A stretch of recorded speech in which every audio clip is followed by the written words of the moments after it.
যারা যোগ্য প্রার্থী তাদের পাশে থাকছি। তারা যদি কোনো মামলা করতে চান, তারা যদি এই যে লিস্ট পাবলিশ হবে বলে আমরা মনে করছি, এইটা থেকে নিজেদের অবস্থান খুঁজে নিয়ে, এবং আমরাও সেটা খোঁজার চেষ্টা করব, যদি পাবলিশ হয়, না হলেও আমরা জানি কি করে করতে হবে, সে ব্যবস্থা নেব। আমরা দুদিন অপেক্ষা করব। একটু আমাকে বলে দিলাম তো, শুনতে পেলেন না? বোকার মতো প্রশ্ন করছেন।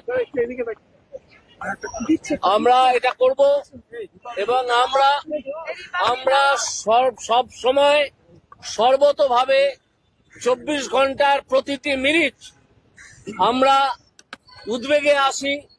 এই যারা চাকরি হারালেন হঠাৎ, যোগ্য প্রার্থীরা, মমতা ব্যানার্জির দুর্নীতির জন্য, তাদের জন্য আমরা শেষ পর্যন্ত থাকব।